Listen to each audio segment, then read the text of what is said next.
اقوام متحدہ کی جنرل اسمبلی سے خطاب کرتے ہوئے عمران نے کہا کہ اگر کچھ غلط ہوا تو آپ اچھے کی امید کریں گے، لیکن ہم اس سے نپٹنے کی تیاری کریں گے۔ اگر دونوں ممالک کے درمیان روایتی جنگ شروع ہوئی اور کچھ ہوا تو سوچیں کہ ایک ملک جو اپنے ہمسائے سے 7 گنا چھوٹا ہو تو اس کے پاس کیا موقع ہے۔ یا تو آپ ہتھیار ڈال دیں گے یا آخری سانس تک اپنی آزادی کے لیے لڑیں گے۔ انہوں نے کہا کہ میں یہ سوال خود سے پوچھتا ہوں، میرا ایمان ہے کہ اللہ کے سوا کوئی نہیں اور ہم لڑیں گے۔ اور جب ایک جوہری ہتھیاروں کا حامل ملک آخری تک لڑتا ہے تو اس کے نتائج سوچ سے کہیں زیادہ ہوتے ہیں، اس کے نتائج دنیا پر ہوتے ہیں۔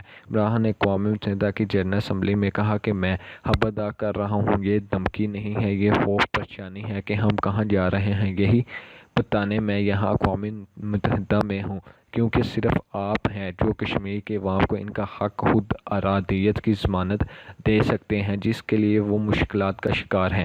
انہوں نے کہا کہ یہی موقع ہے کہ ایکشن لینے کا ہے۔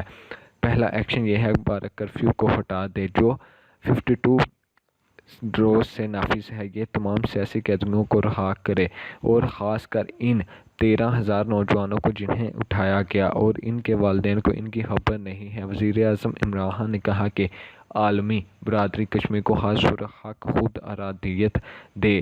انہوں نے کہا کہ 55 روز سے 80 لاکھ افراد 9 لاکھ فوج کی موجودگی میں محصور ہیں اور RSS کے رکن نریندر مودی کی حکومت ان سے جانوروں جیسا سلوک کر رہی ہے۔ انہوں نے کہا کہ میں مغربی دنیا سے پوچھتا ہوں کہ اگر 80,000 جانوروں کو اس طرح سے محصور کر دیا جائے کہ انہیں کھانا پینا کچھ بھی نہ ملے، آپ کا رد عمل کیا ہوگا؟ کشمیری انسان ہیں اور انہیں 55 روز سے 9 لاکھ فوج تعینات کر کے محصور رکھا گیا ہے، مگر یہ امر افسوسناک ہے کہ دنیا کے امیر ممالک کے لیے 1 ارب کی مارکیٹ اور مالی مفادات انسانیت سے زیادہ اہم ہے۔ وزیر اعظم عمران نے بھارت میں RSS کی حکمرانی ہے جو ہٹلر کے نظریہ کی حامی ہے اور مودی کی وزارت اعلیٰ کے نیچے گجرات میں ہزاروں مسلمانوں کا قتل عام کیا گیا۔ مودی اسی RSS کے تحت رکن ہے جس نے مہاتما گاندھی کو قتل کیا۔ انہوں نے کہا کہ مقبوضہ کشمیر میں جب کرفیو ہٹایا جائے گا اور لوگ باہر آئیں گے جہاں 9 لاکھ فوج تعینات ہے، اس صورت میں خون ریزی کا خطرہ ہے۔ انہوں نے کہا کہ مقبوضہ کشمیر میں سینکڑوں سیاسی رہنما اور ہزاروں نوجوانوں کو گرفتار کر کے بھارت کی دور دراز جیلوں میں رکھا گیا ہے۔ کشمیر میں لوگوں کے ساتھ جانوروں جیسا سلوک کیا جا رہا ہے مگر عالمی ضمیر خاموش تماشائی بنا ہوا ہے۔ انہوں نے کہا کہ اس بات کو دہرانا چاہتا ہوں کہ یہ ایک نازک موقع ہے، اس صورتحال پر رد عمل ہوگا، پھر پاکستان پر الزامات عائد کیے جائیں گے۔ 2 جوہری ہتھیاروں کے حامل ممالک آمنے سامنے آئیں گے جس طرح ہم فروری میں ہم آئے تھے، اس سے پہلے کہ ہم اس طرف جائیں۔ اقوام متحدہ کی ذمہ داری ہے، اسی کے لیے 1945 میں اقوام متحدہ کا قیام عمل میں آیا تھا، آپ اس کو روکنے کے مجاز ہیں۔ عمران نے اپنی تقریر کے آغاز میں کہا کہ مجھے خوشی ہے کہ آج ہم یہاں مسائل پر بات کرنے کے لیے جمع ہیں۔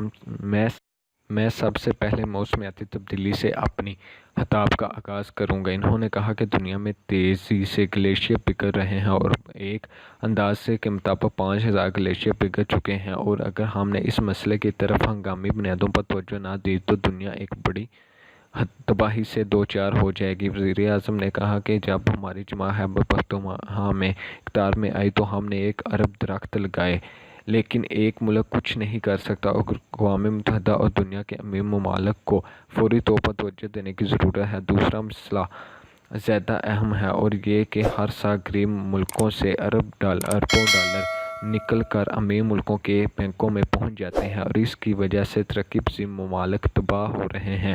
منی لانڈرنگ اس لیے ہو رہی ہے کیونکہ پیسے امیر ممالک سے نکل کر امیر ملکوں میں پہنچ رہے ہیں۔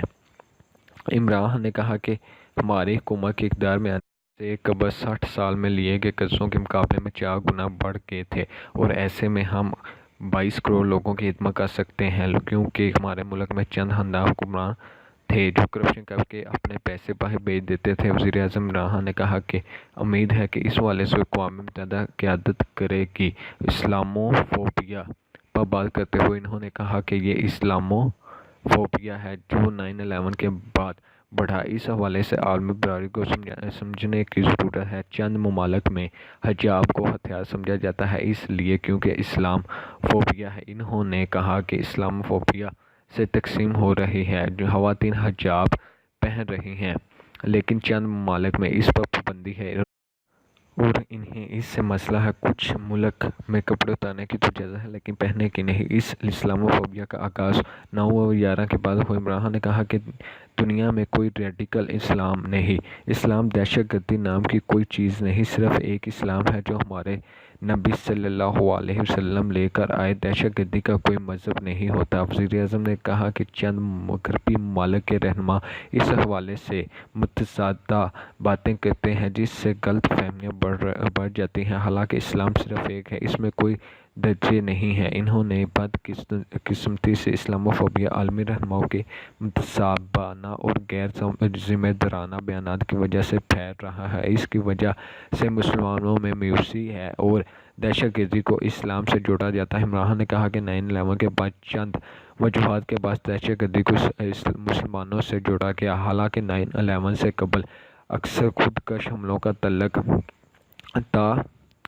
تامل ٹائگرز کرتے تھے لیکن کسی نے اس کو ہندوؤں سے نہیں جوڑا۔ انہوں نے کہا کہ 9/11 حملوں کے بعد یہ سمجھ لیا گیا کہ خودکش بمبار مسلمان ہوتے ہیں لیکن دنیا میں کسی نے بھی یہ تحقیق نہیں کی کہ خودکش حملہ سری لنکا میں تامل نے کیا جن کا مذہب ہندو تھا، لیکن اس کے لیے ہندو مذہب کو بنیادی قرار نہیں دیا جا سکتا۔ اور اسی طرح جنگ عظیم میں جاپان کے طیارے نے خودکش حملے کیے۔ انہوں نے کہا کہ میں نے اپنے کیریئر کے دوران انگلینڈ میں وقت گزارا ہے، مغربی ممالک ان معاملات کو نہیں سمجھتے۔ مغرب میں مذہب کو بالکل الگ نظر سے دیکھا جاتا ہے اور انہیں نہیں معلوم کہ ہمارے لیے مذہب کیا حیثیت رکھتا ہے، لہٰذا جب ہمارے نبی صلی اللہ علیہ وسلم کی توہین کی گئی تو اس کا رد عمل سامنے آیا اور اس کے نتیجے میں یہ تصور کر لیا گیا کہ اسلام عدم برداشت پر مبنی مذہب ہے۔ عمران نے کہا کہ دنیا میں پہلی فلاحی ریاست کی بنیاد مدینہ میں ڈالی گئی جس میں کمزوروں کے حقوق کا خیال رکھا گیا اور امیروں پر ٹیکس عائد کر کے غریبوں کو سہولت فراہم کی گئی۔ اس مذہب میں سب برابر ہیں اور غلاموں نے بادشاہوں کی۔ انہوں نے کہا کہ ہم چاہتے ہیں کہ آزادی اظہار کو ہمارے نبی صلی اللہ علیہ وسلم کی تضحیک اور توہین کے لیے استعمال نہ کیا جائے کیونکہ اس سے ہمیں تکلیف ہوتی ہے۔ کشمیر پر بات کرتے ہوئے وزیر اعظم نے کہا کہ یہ معاملہ بہت سنجیدہ ہے اور یہ میرا اہم مقصد ہے، لیکن پہلے میں واضح کرنا چاہتا ہوں کہ میں جنگ کے خلاف ہوں۔ انہوں نے کہا کہ پاکستان اور فوج نے مجاہدین کی مدد کی جس کی معاونت امریکہ اور مغربی ممالک نے کی۔ اس مجاہدین کو روس نے دہشت گرد کہا لیکن ہمارے لیے وہ فریڈم فائٹر تھے اور جب امریکہ افغانستان میں آیا تو ہم اس کے اتحادی تھے۔ انہوں نے کہا کہ اس جنگ میں ہمارے 70,000 افراد جاں بحق ہوئے، معاشی حوالے سے اربوں ڈالر کا نقصان ہوا۔ بھارت کے حوالے سے بات کرتے ہوئے کہا کہ ہم بھارت کے ساتھ باہمی مسائل پر بات کرنے کے لیے تیار تھے اور میں نے وزیر اعظم نریندر مودی سے بھی کہا لیکن انہوں نے کوئی جواب نہیں دیا۔ پاکستان میں کوئی شدت پسند تنظیم نہیں لیکن بھارت ہم پر الزامات لگا رہا ہے۔ ہم نے حکومت میں آنے کے بعد ان گروپس کے خلاف کارروائی کی اور اب وہاں اس طرح کے کوئی گروپس نہیں، اور اس بات کو ثابت کرنے کے لیے اقوام متحدہ کی مبعوث گروپوں کو دعوت دی تھی۔ یہ دہشت گرد گروپس کسی کے حق میں نہیں کیونکہ اس سے ہماری دہشت گردی کے خلاف جنگ اور کوششوں کو نقصان پہنچے گا۔ عمران نے کہا کہ وزیر اعظم نریندر مودی نے کہا کہ پاکستان سے ان پر حملے ہو رہے ہیں لیکن میں نے کہا کہ آپ کی سرزمین سے ہمارے بلوچستان میں حملے کیے جا رہے ہیں جس کا سبب بھارتی جاسوس کلبھوشن کی گرفتاری ہے۔ بھارت الزامات تراشیاں کرتا رہتا ہے۔ ہم نے اقوام متحدہ کے مبصرین کو دعوت دی کہ جہاں جہاں دورہ کریں اور دیکھیں کہ پاکستان میں کہاں جہادیوں کے ٹھکانے ہیں، اور میں نے اقتدار میں آنے کے بعد افغان صدر کو دعوت دی اور وزیر اعظم نریندر مودی سے بھی بات کی کہ ہم اختلافات کو پست ڈال کر خطے کے عوام کے لیے بات کرتے ہیں کیونکہ برصغیر میں کروڑوں لوگ غربت کی چکی میں پیس رہے ہیں۔ انہوں نے کہا کہ ہم نے بھارتی جاسوس پکڑا جس نے بلوچستان میں بھارتی مداخلت کے ثبوت دیے۔ ہم نے دنیا کے سامنے سب کچھ کھول کر رکھ دیا، مگر جب پلوامہ میں کشمیری نوجوان نے بھارتی فوج کے قافلے پر خودکش حملہ کیا تو بھارت نے کسی ثبوت کے بغیر پاکستان پر الزام لگا دیا، جس کے جواب میں ہم نے کہا کہ ہمیں ثبوت مہیا کریں کہ پاکستان اس میں ملوث ہے۔ ہم ذمہ دار لوگوں کے خلاف کارروائی کریں گے، مگر بھارت کی جانب سے ثبوت مہیا کرنے کی بجائے جارحیت کی گئی، جس کا جواب پاکستان نے دیا اور اسی کارروائی کے دوران ایک بھارتی پائلٹ ہم نے گرفتار کر لیا۔ پاکستان نے ایک بار پھر اچھے ہمسائے ہونے کا ثبوت دیتے ہوئے گرفتار ہونے والے بھارتی پائلٹ کو واپس کر دیا اور ایک پیغام دیا کہ ہم امن چاہتے ہیں لیکن بھارت میں ہماری امن کے خواہش کو غلط رنگ دیا۔ مودی کی پوری انتخابی مہم پاکستان کے خلاف تھی۔ ہم نے سوچا کہ الیکشن ہے، لیڈرز ایسے سیاسی بیانات دیتے رہتے ہیں، مگر ہم اس وقت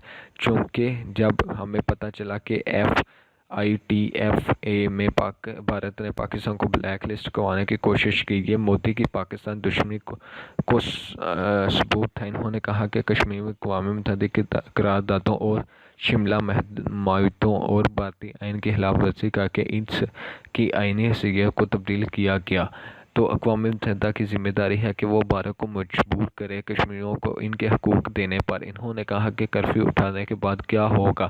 ہمیں خدشہ ہے کہ کرفیو کے ہٹنے کے بعد بڑا خون خرابہ ہوگا، کیونکہ کشمیری اس کو قبول نہیں کریں گے کہ لاکھوں کشمیریوں نے جانیں دی ہیں۔ کشمیر کی آزادی کے لیے 9 لاکھ فوج کشمیر میں لگا رکھی ہے۔ کسی نے سوچا کہ کشمیر کے لوگوں پر کیا بیت رہی ہے؟ ان کے ساتھ جانوروں سے بدتر سلوک کیا جا رہا ہے۔ انہوں نے کہا کہ بھارت کشمیریوں کے رد عمل کا الزام بھی پاکستان پر ڈالنے کی تیاریاں کر رہا ہے۔ بھارتی وزیر دفاع کہتا ہے کہ پاکستان نے 500 مجاہدین تیار کر رکھے ہیں، کیونکہ وہ اپنی کمزور ریونیو کا الزام پلوامہ کی طرف پاکستان کو دینا چاہتے ہیں کہ ہمیں نہیں معلوم کہ 9 لاکھ فوجیوں کے مقابلے میں 500 لوگ کیا کریں گے۔ انہوں نے کہا کہ کوئی اس پر نہیں سوچ رہا کہ کشمیریوں کی طرف سے کس قدر شدید رد عمل سامنے آئے گا۔ انہوں نے کہا کہ مجھے یہاں موجود کسی بھی فرد کو 55 دن تک کشمیریوں کی طرح محصور رکھا جائے تو وہ ہتھیار نہیں اٹھائے گا تو وہ کیا کرے گا؟